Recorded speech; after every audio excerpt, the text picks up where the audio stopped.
What's up, everybody? This is Logan Hanks with the Living Fully Loaded podcast. All right, guys, this one, I'm notorious for starting some of the episodes by being like, this one's a little different. It's just, this is a show, variety of is the spice of life. So that's kind of how this one is. We got a special guest on this episode tonight, and that guest is me. I am the guest on this episode, but here's the deal.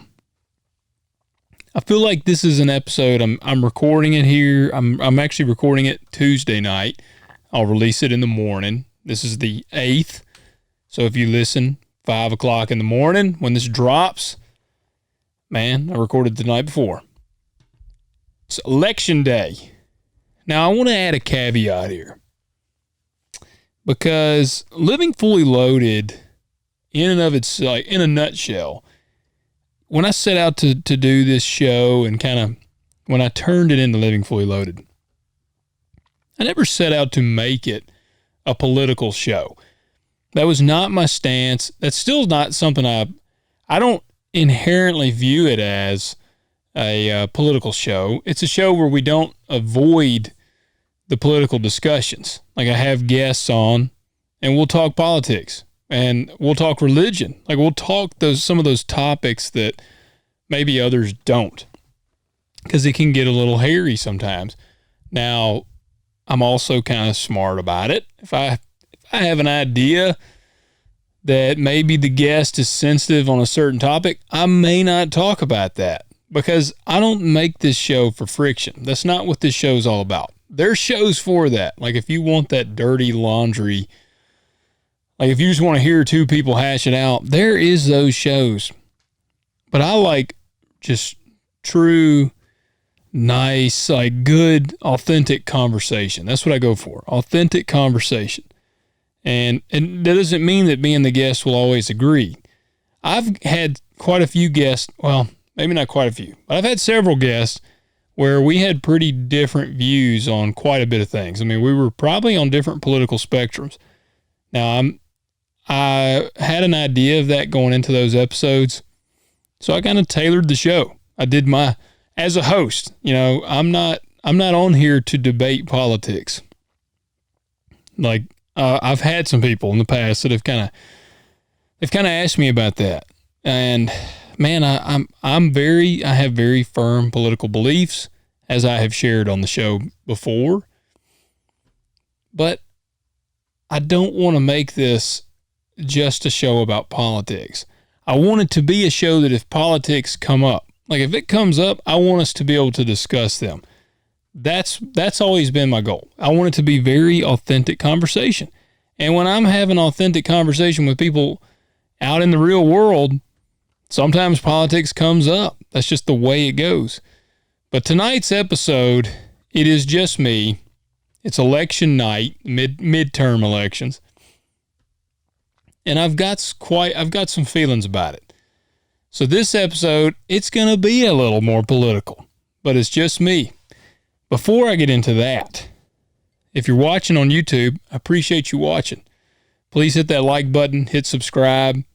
Send this, share it with your friends, and check out some of the other episodes. All the episodes are not up on YouTube. So if you're watching on YouTube, I do encourage you to check out the podcast, the audio versions as well. They're literally everywhere you listen to podcasts. It is there. Of course, Apple Podcasts, Spotify, Stitcher, Google Podcasts, all that. Living Fully Loaded is on every platform. So I encourage you to check it out, because a lot of the episodes are not on YouTube. Video editing is not my forte. I feel like I do okay with it at times, but I don't claim to be a video editor. So sometimes, a lot of times, the videos don't end up on YouTube, unfortunately. But as the show grows, continues to grow, maybe one day. But thanks, guys, for tuning in. If you're listening, please leave us a rating and a review. Now, I'm showing you guys on YouTube here. I'm having a drink. Let me take a sip here.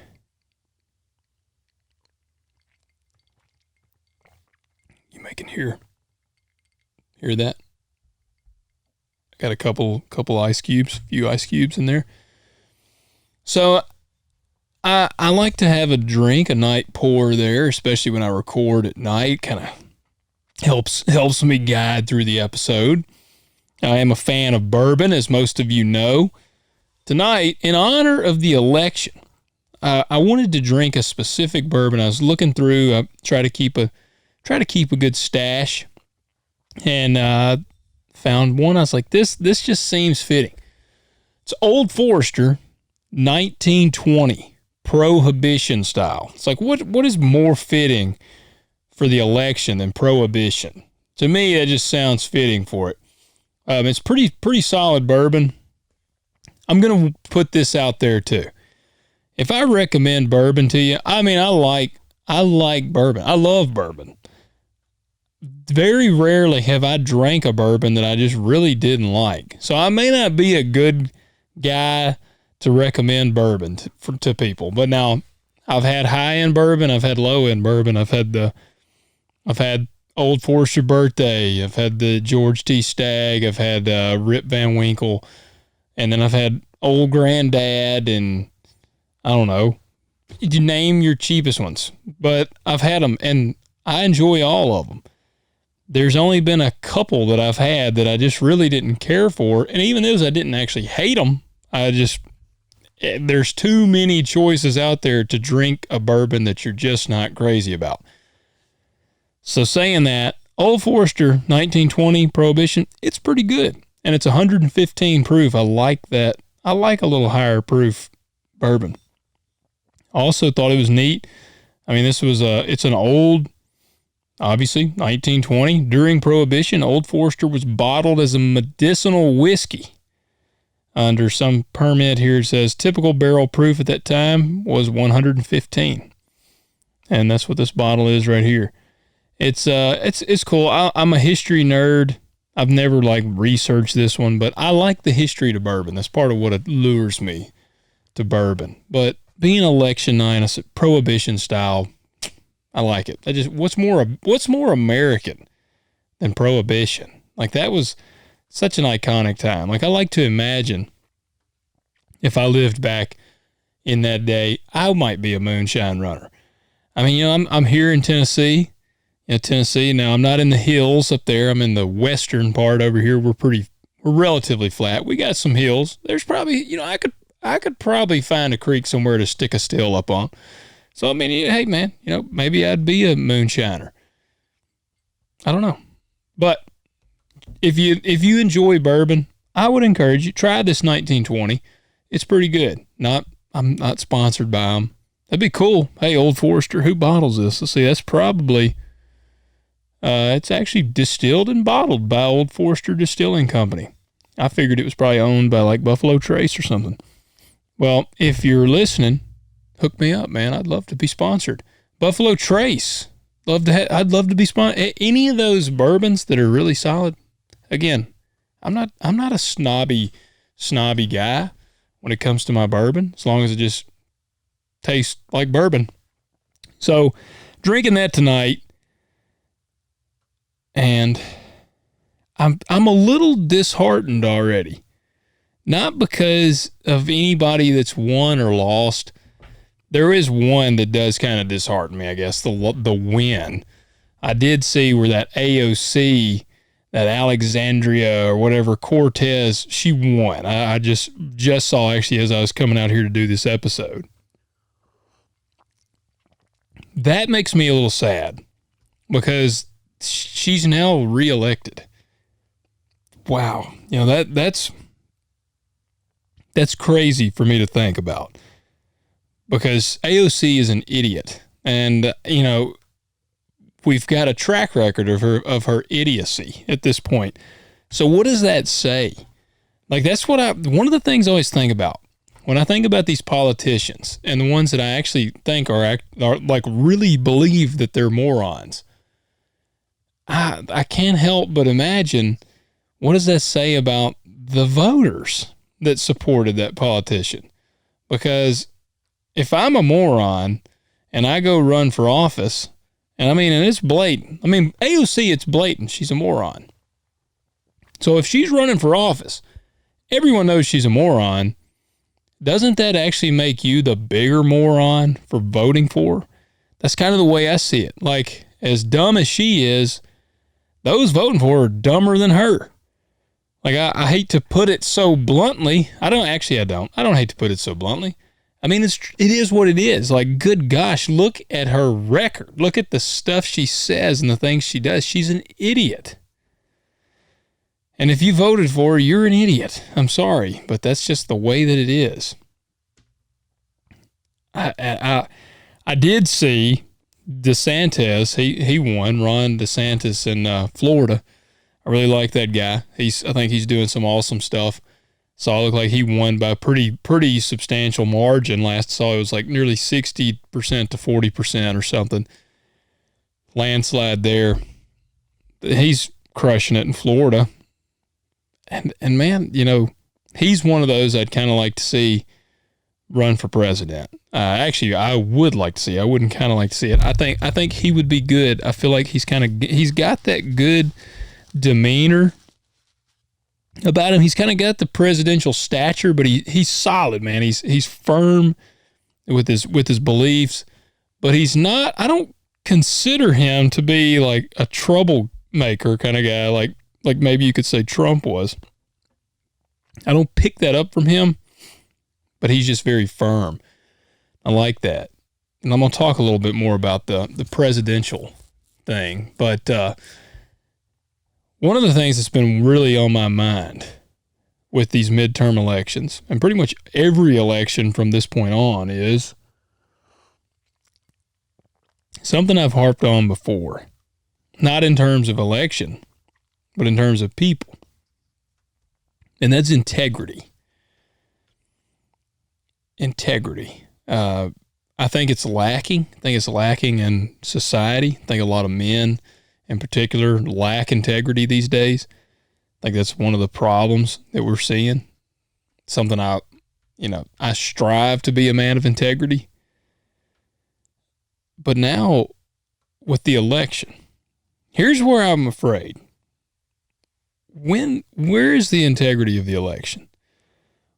Because I saw today where apparently in some county, I can't even remember the name offhand, some county, their machines were having trouble. If I got it right, they were only registering the votes like 75% of the time. One of the machines, it said 25% of the time or something. It was like a very substantial failure rate.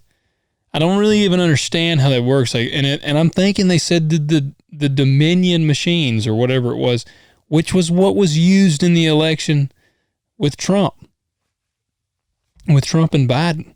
And it's like, dude, they had so much trouble with questioning the legitimacy and the integrity of especially with those machines. They had machines messing up things. We have had 2 years to get this thing ironed out. What is the deal here? And so naturally, here's where we run into. A lot of people really wondered about the legitimacy of the election in 2020, I guess with Biden and Trump, myself being one of them.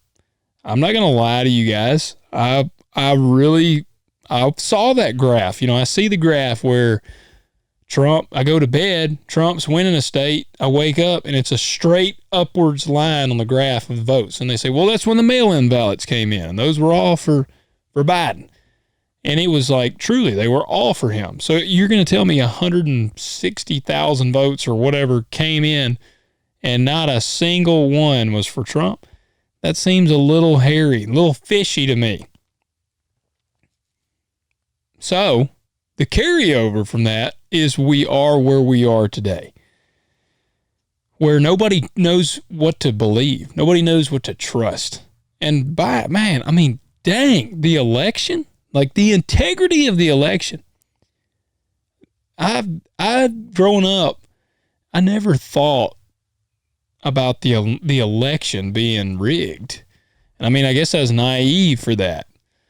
But I'm part of the deal with this podcast. You know, it's proudly, unapologetically American. That's what I've kind of thrown into the lingo with it. It's unapologetically American.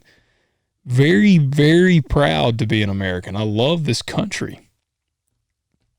Which the funny side of that is you can be proud to be American and not be proud of your government. And that's where I am. I'm not proud of the government.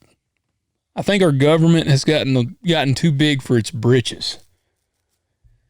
It's got its thumb on everybody. I mean, I see it very firsthand as a farmer. The government has us under the thumb, big time, big time. And if you're curious about how, listen to the previous episode that I did with my cousin. We actually talk a lot about it in that episode. But the government, at this point, they're not our friend, and the government's supposed to work for me and you. That's how this thing is set up. The government works for us.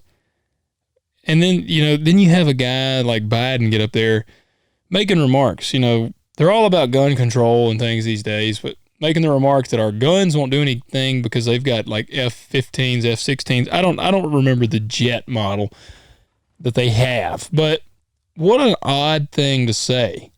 Like, that's a strange thing to say to your people. Be like, hey, look, what good's your rifle going to do when we send our jets with bombs to blow you up? What a bizarre thing to say to 50% of the country. Where's all the unity that they claim they wanted to bring? Because I'll tell you, that doesn't make me want to go up and shake Biden's hand when he makes remarks like that. It's a real interesting place we find ourselves in. And with the election now, it's a lot of people really just wonder, I've already seen people that are like, here they go. They're rigging another one. They're gonna pull out all the stops. They're gonna pull out all the things they can do to try to guarantee the Democrats win. So I see a problem. Now, it's easy to point out a problem. That's one of the problems with where we're at today. People love to point out the problems. But the thing about it, anybody can point out a problem. But what's the solution? Nobody wants to offer solutions. I've got a solution, I think. I've got an idea of a solution. And it would be inconvenient. Look, and I early voted. I went and early voted last week. Or whatever, last week or a week before, I don't remember. But I could early vote, so I went up here and early voted. Me, my dad, and a couple other people. We all rode up and we early voted. It was a day, I think the dew was really heavy. We couldn't get in the field yet. We were ready to go to the field, and it's like, hey, let's run over here and knock out our votes, get that done. So we early voted. I took part in, I'll just say that. Let's cut the fancy word here. I took part in the early voting process. Well, here's what I've been thinking. Because I saw the press secretary for the White House say that it could take up to 2 weeks for them to know what all of the final tallies come out to on the election, had to know all the results. What in the world? Like, I can remember, even as a kid, I remember growing up, and you knew election night who the president was, the president for starters, but you knew the midterm elections. Like, at the end of the night, you pretty much knew, okay, going to bed, all right, this person won, this person won, that person won. And I don't understand how we've gotten to this place now where it takes 2 weeks to know the results. Like that, how does this work? And they claim, we got to count the mail-in ballots. All right, look, if that's causing that much problem, then that's got to stop. The mail-in ballots got to stop. And people are going to say, well, man, but not everybody can get out. Look, if you can't get to the poll, then, to me, a mail-in ballot, something like that could work for the military. Maybe when a guy's deployed overseas, I think a guy that's deployed overseas, guy or girl, whatever, that's in the military and they're deployed, they should have a say in who the president is or who the midterm elections are. They should be allowed to vote. I don't know what that would mean for them. I don't know if they mail in theirs. I don't know if they somehow set up a thing out there. I don't know. But the military mail-in ballots, I'm cool with that. But I got to be real. For the most part, I don't think that the mail-in ballots should be this commonplace thing. I mean, one, you're putting a lot of faith in the postal services. I have friends that work in the postal services, and they don't have that much faith in it. So, you're putting a lot of faith in that for your vote, which should be something that you take very seriously. Now, maybe the mail-in ballots need to stop. I think that's, if I could change things immediately, they would stop, minus with the military, something like that. Now, as far as the, let's see. Okay, and I Googled this just to show you guys, the example that I'm talking about. First thing I Googled, or pulled up on some of the election results. First article, most Republicans don't trust the election system. A red wave could change that. Now here's what this is what I'm worried about. If we don't trust it, how do you get it back? And I see a red wave could change that. I guess it could, but the problem we're going to face then is probably just going to flip the script. I wouldn't be shocked if then all of a sudden the other side doesn't start saying, well, they rigged it. How do we know they didn't rig it? How do we know they didn't cheat? And I don't know what they would try to say, because Dominion, whoever was using the voting machines, but I feel like it's a relentless cycle that we're going to find ourselves in now. I do think that the only way that the legitimacy of it will be restored is if the victories are a bloodbath. And I don't mean literally a bloodbath of killing people. I mean, it has to be without question. Like the DeSantis one, where it was 60% to 40% or something. It's got to be something like that. I think when we're going to see a lot of the questions going to be when it's these really tight victories where potentially the Republican is ahead, and then suddenly overnight they boom up ahead of them and they have a dominant lead. That's where the people are going to wonder about these mail-in ballots. And I saw where that gooberhead Fetterman or whatever his name is was suing so that they would count the votes of ballots that are not dated or were misdated. That's dude, if you can't fill out your voting ballot correctly and stuff then you probably shouldn't even be voting.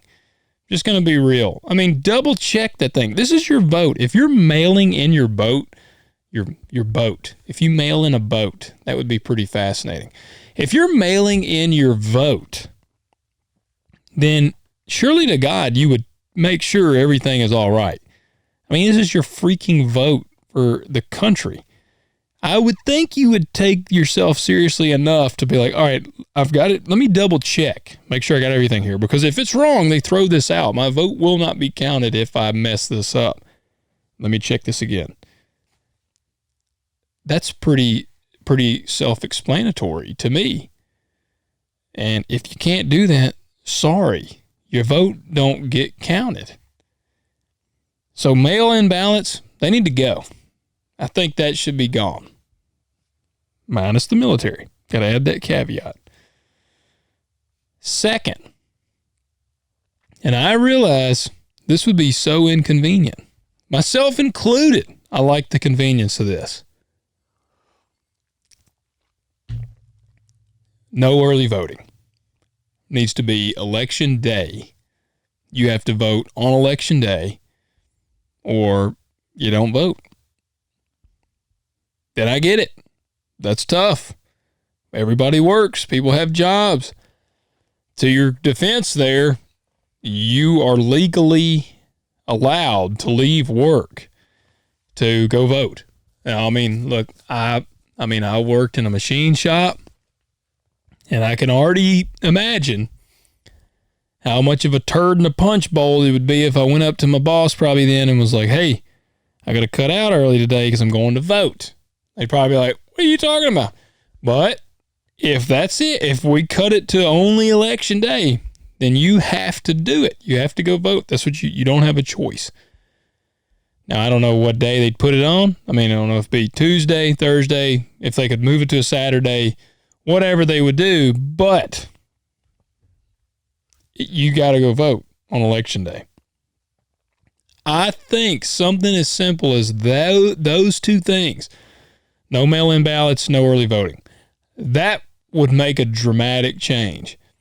And I already know that the people would be saying, like, you would have your naysayers that'd be like, well, the numbers would be too down. The numbers would be too down. Like, people would not go vote if that was the case. You would have some people that wouldn't go vote. But I feel confident that maybe after a cycle of elections, maybe 2 cycles of elections, to where they don't have a voice because they won't just grow a pair and go vote, I feel like eventually they would say, all right, dang it, I'm tired of this. I want to see something happen. I'm going to make a change. I'm going to freaking vote today. So, I don't know. That's kind of what I'm thinking. Now, what comes from that? I mean, I'm not a politician, so probably nothing. But I see a problem. I'm offering a solution. That's my solution that I think would be really the only thing that would help.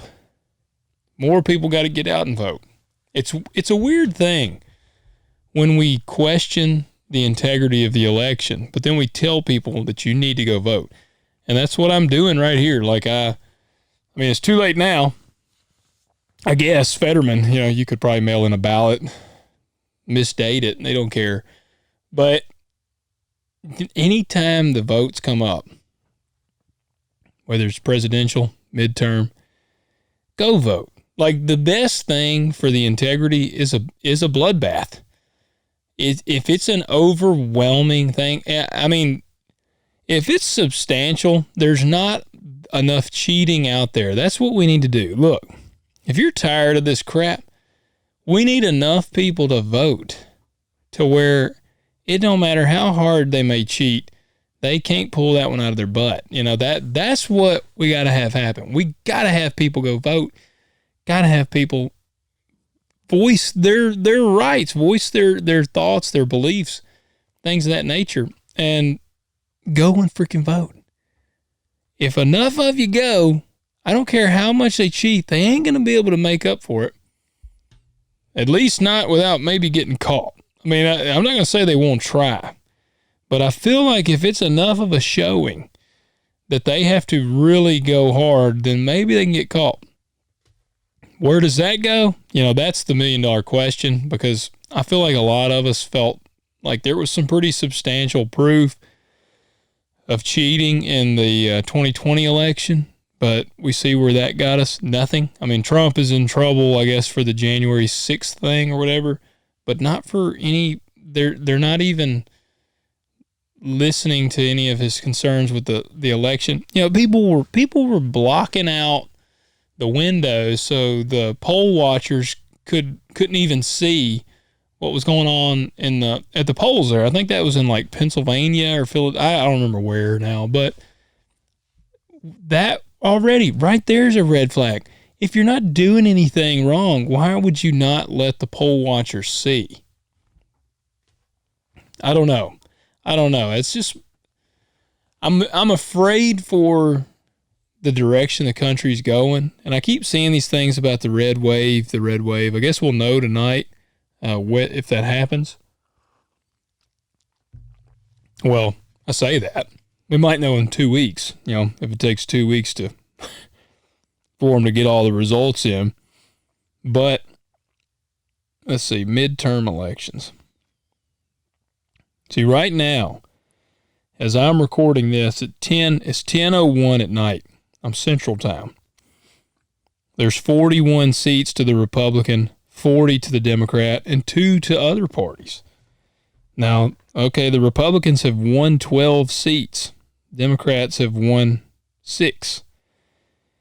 So, maybe we will see this red wave. Look, it's no secret. I'm conservative as the day is long. I want to see a red wave. I want to see a sweeping red wave.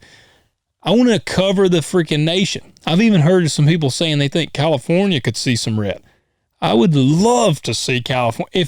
If California could ever break free of the Democratic Party, that would probably end the Democrats ever winning another election. Because right out the gate, the Democrats are guaranteed a pretty heavy hit. I mean, California, what is it, like 55 electoral college votes or something? I mean, it's a huge electoral college vote. So, I mean, they're already guaranteed a pretty good starting point with that, because that state's it goes blue every time. And I picked a very American shirt for this episode. Those of you watching, it says Pew Pew and BBQ. It's my buddies over at Tacticalories. It's got the American flags in the writing, and it's blue for like the American flag. Somebody watching this tonight, I guess I should have picked a red shirt on behalf of this, because I want to see that freaking red wave. I don't want to see no blue. I wish everyone, Democrat, would get blown out of the water. But here's what I want to happen.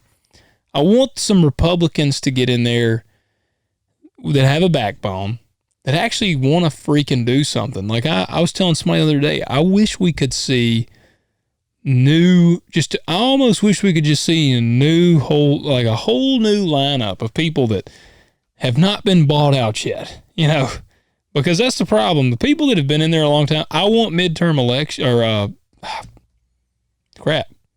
term lengths on midterm positions like those. I don't think a guy should be able to be in the Senate or Congress or something, whatever, for 40 years, 30 years, 20 years. None of that. Like back in the day when you're farmers, you had a lot of farmers that were politicians.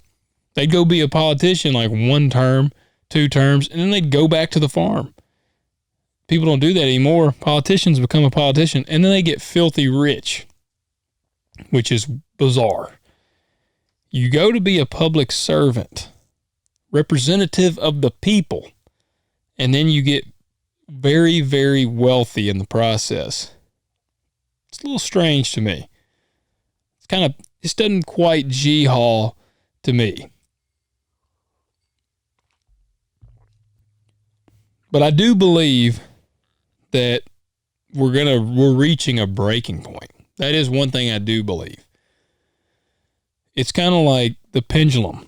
The pendulum has swung, and if you've swung a mace, or you swing a old clock or something, you see the pendulum swinging back and forth, and it can only go so far to one side before eventually it's it'll hesitate for just a second, and then it comes back the other way. So back in the day, I'm talking prohibition, I guess realistically back then we were probably way, way, way, way, way to the conservative side. Again, I'm a conservative, and I love my whiskey. But back then, whiskey, which I think that was a whole tax thing. It wasn't necessarily morals, because I think a lot of the conservatives then were probably enjoying them some whiskey. But that was probably a very, very conservative era. And it's just the pendulum, it's been swinging in the country, but I guess it swings kind of slow. And so it started kind of teetering, kind of turning, kind of going. You get into the 60s when people started really experimenting with the drugs and sex and all that. And you get to the 70s, the 80s, and it's still kind of going. And I almost feel like the 80s, well, maybe not I feel like the 80s and 90s almost, we kind of hesitated there. Like the pendulum, it like really slowed in there. It was still creeping to the left, but I feel like it kind of slowed down a little bit maybe. Maybe that's me just because I was born in 91. For some of you guys listening, I'm a young buck. I'm 31 years old. So I'm a child of the 90s. I'm very nostalgic for the 80s. I'm nostalgic for an era I never lived in, but I love the 80s. But maybe I'm just like romanticizing the 90s as being this period when it kind of slowed down because I'm a 90s kid. I don't know. Either way, I almost feel like it maybe slowed down a little bit. And then as we got into the 2000s, almost mid 2000s is when it seemed like it really started to speed up. It kind of ramped up to the point where within the last 6 years, it has just gone crazy to the left. I would say probably, during Obama's second term, I feel like is when things really went nuts. Like that's when it just, things that used to be parodies became reality.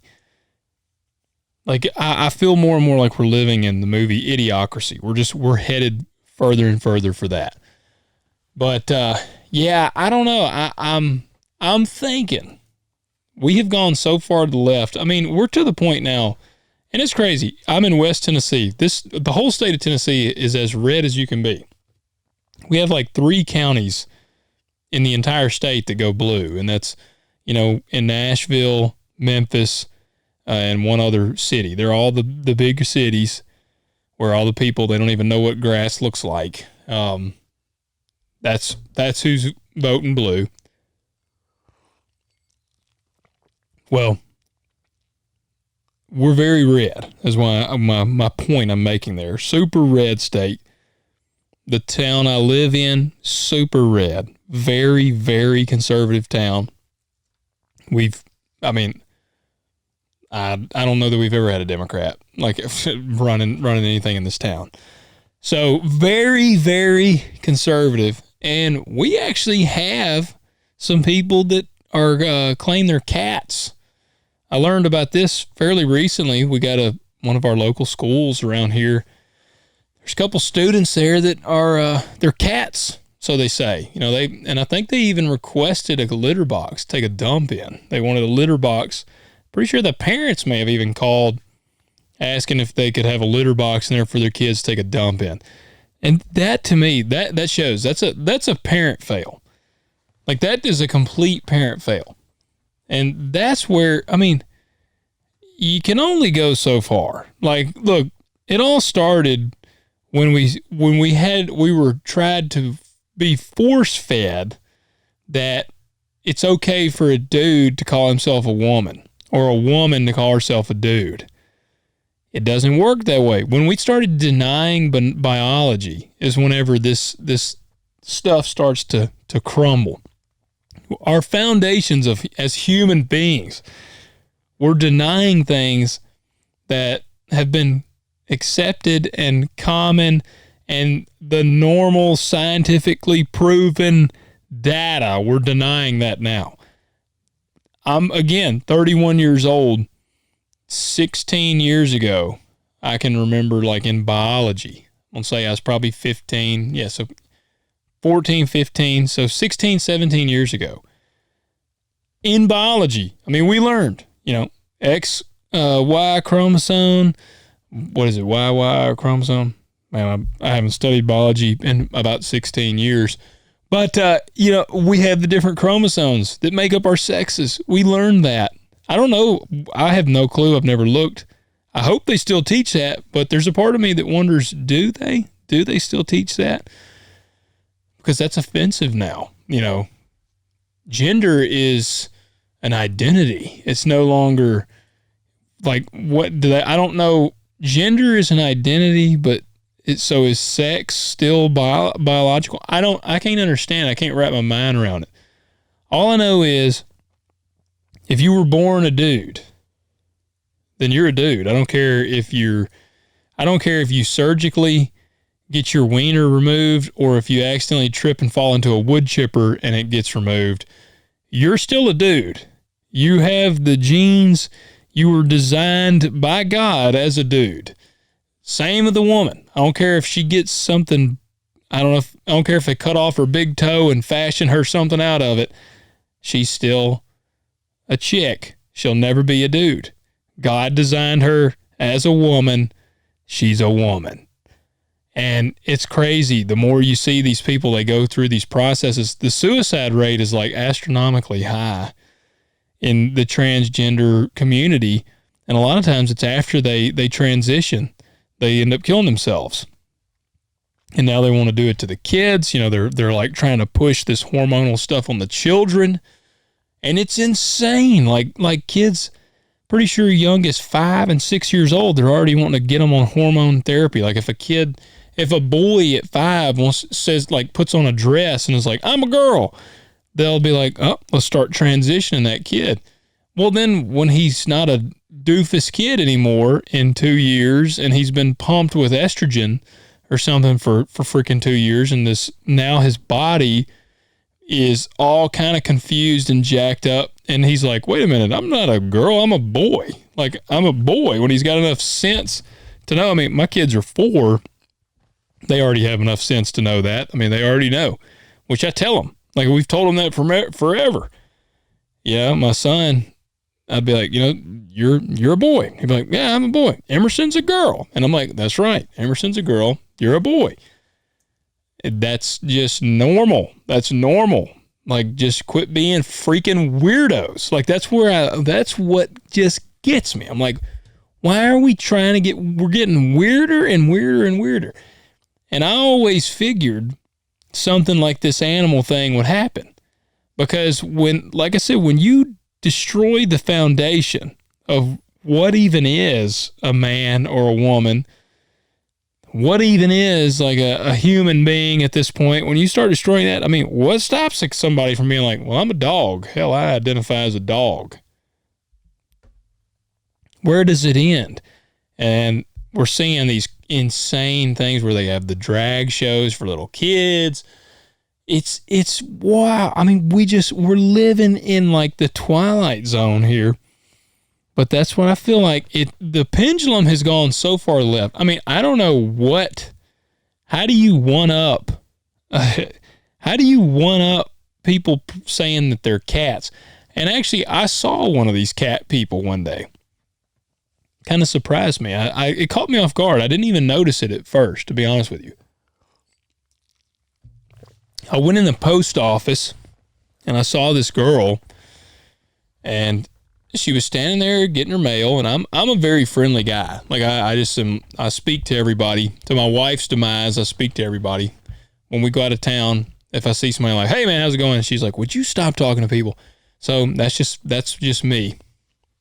But I see this girl and she's checking her mail, and I'm just, being nice. I said, hey, how you doing? She was like, hey, good, doing good. And I said, all right, and whatever. I mean, I'm not like trying to make a 10-minute conversation here. But I get my mail and she walks past me. Well, I turn to walk out and she has a cat tail attached to her, I guess her shirt or her pants. And I'm like, and this was probably in July. It was not around Halloween. So I'm like, what in the world? And she had cat ears on. Then I looked up, she had cat ears. And I had completely... I guess bad on me, because I pride myself in trying to be a prepared guy, but my situational awareness failed me that day. Because, I was like, it really caught me off guard. And she went and got in the car with, I'm assuming, her parents. But this was one of the cat people that I'd heard about. I think it's just a handful of them. But I'm telling you, it's crazy. It's crazy. And that is a parent fail. I raised my kids the way I was raised. If one of my kids was like, Dad, I'm a cat, I'd be like, oh, you're a cat. I'd be like, yeah. Then I'd say, okay, well, you're going to sleep outside. I don't want a cat in the house. Here's your food. I'll go get them some 9 Lives, crack them open a can of some chunky salmon or whatever it is with gravy, and give them that, let them eat that. I'm telling you, I'd break them quickly of thinking they're a cat, because they don't actually think they're a cat. This is either some desperate cry for attention, or just the media makes this stuff somehow seem cool these days. I don't know. We're in the strangest time that I've ever seen. For me, it's just such a bizarre time in the world. So that I hope we can see this red wave, but I'm going to tell you guys that one of the things I do believe, this is kind of what I'll wrap this up with, is it's time for us to stand up. I don't think that it's well past the age of the silent majority, as they called it when Trump won. We have been silent, and the silence is making this country weird. I mean, just to put it plainly, people pretending to be cats, dudes pretending to be women, women pretending to be dudes, all this stuff. It's weird. It's not normal. It's not natural. It's not right. And the only way this ever is going to get any better is for men and women that ain't freaking wackadoos to stand up and say, dude, we're not going to accept this. This is jacked up. Look, I don't care, if whatever you and your significant other want to do behind closed doors, hey, whatever, man. Have a good time, go wild, get rowdy, more power to you. But when you bring that stuff out of the bedroom and start trying to shove it down people's throats and make people accept it, no, that ain't going to work.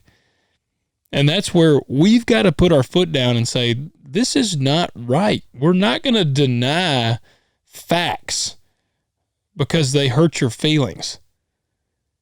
The whole facts over feelings thing is legit. And that's where I love it. I heard the politician say it, and it's Matt Gaetz, I believe is his name. Got to add the caveat. Apparently he's under investigation for some stuff now. I don't know. I hadn't followed it a lot, but he still said a phrase that I love, and that is, be offended.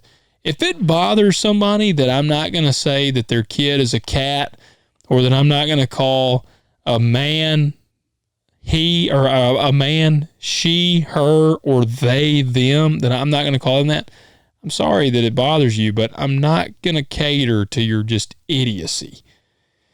And that's the only way we're going to change this. You give an inch, they take a mile, and we're like miles in.